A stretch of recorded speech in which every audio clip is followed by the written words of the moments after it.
Привет, друзья! Рада всех вас видеть сегодня на уроке. И сегодня я объясню вам слова, которые в русском языке отвечают на вопрос «где» и обозначают положение предметов или людей в пространстве.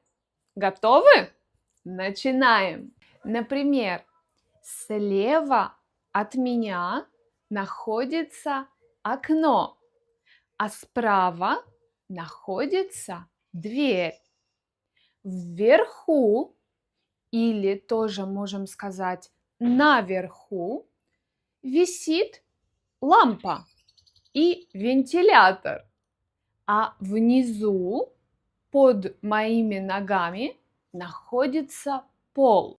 Впереди, то есть передо мной, перед моими глазами стоит стол, а сзади, за мной, за моей спиной находится терраса. Если мы находимся в каком-то закрытом, ограниченном пространстве, то мы скажем внутри.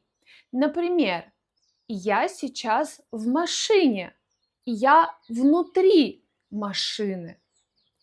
Или если мы выходим на открытый воздух, на природу, то мы находимся снаружи. И очень часто, например, мы говорим о фруктах, что, например, арбуз снаружи зеленый, а внутри красный.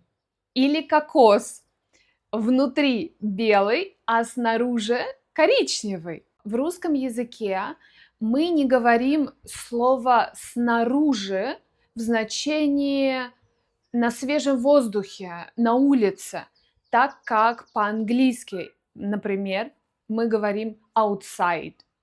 Мы скажем именно эти слова на улице, на природе, на свежем воздухе в такой ситуации.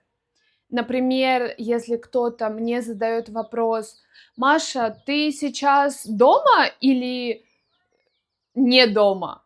То мы не скажем в этом контексте снаружи, да, мы скажем как-то описательно: около дома, на улице или просто не дома. Все эти слова вверху или наверху, внизу, слева, справа, впереди, сзади, внутри, снаружи показывают местоположение предмета или человека, то есть конкретное место, где он находится. Но кроме этого, в русском языке есть слова, которые показывают то, что положение предмета или человека изменяется, да, происходит перемещение из одной точки или места в другую точку или место. И тогда мы используем чуть-чуть другую форму этих же самых слов. Например, я смотрю вперед. Я иду вперед.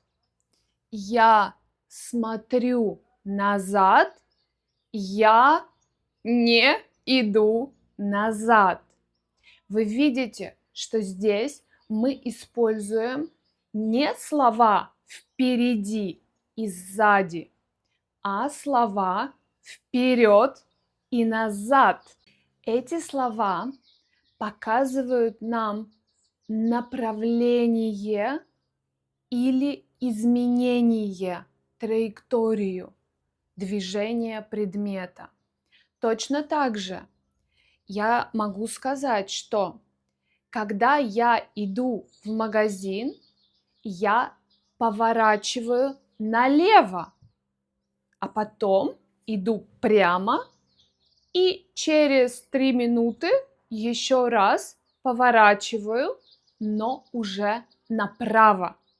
И опять мы показываем, что мы изменяем положение в пространстве, мы движемся, поэтому мы не можем здесь использовать слово слева или справа.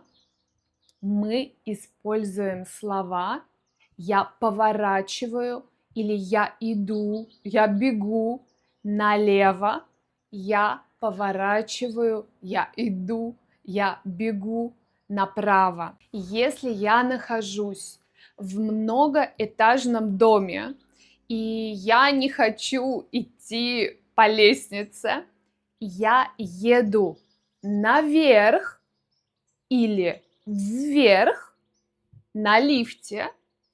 И многие люди тоже, чтобы не ходить пешком, спускаются вниз на лифте.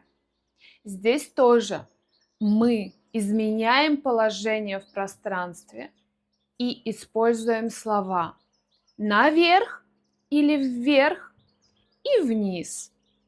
Очень часто эти слова используем со словом «смотреть». Например, если ты боишься высоты, не смотри вниз, потому что тебе будет еще страшнее. Или наоборот, посмотри вверх, там такие звезды. Если мы находимся на улице и хотим зайти в какое-то здание, в аптеку, в магазин, в банк, то мы скажем: я захожу внутрь, да?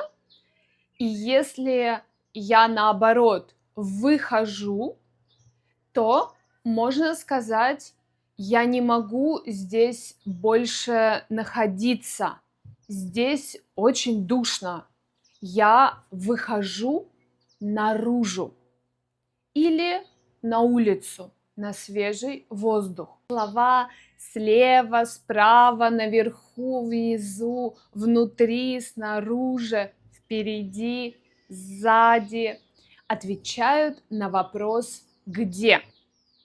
А слова вверх, вниз, вперед, назад, налево, направо отвечают на вопрос «куда?».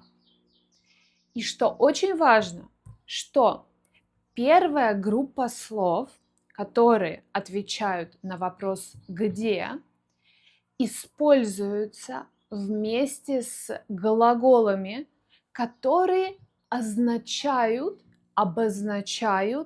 местоположение, то есть место.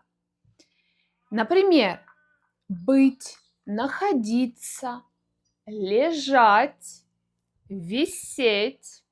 А слова, которые отвечают на вопрос «куда?», используются вместе с глаголами, которые обозначают движение. Как непосредственное движение, типа ехать, лететь, бежать, поворачивать, так и такими словами, которые обозначают какое-то изменение положения. Одним из таких слов является слово «смотреть», которое обозначает то, что наш взгляд переходит из одной точки в другую. Поэтому мы всегда говорим по-русски «смотреть» плюс «куда?». И еще примеры, чтобы вы лучше чувствовали разницу между наречиями, которые отвечают на вопрос «где?» и «куда?». Например, книга лежит слева на столе. Я кладу книгу налево на стол. Книги там не было. Я изменила ее место, ее положение в пространстве. Картина висит впереди на стене. Я беру картину и вешаю ее вперед на стену. Или лампа стоит внизу на полу. Я ставлю лампу вниз на пол.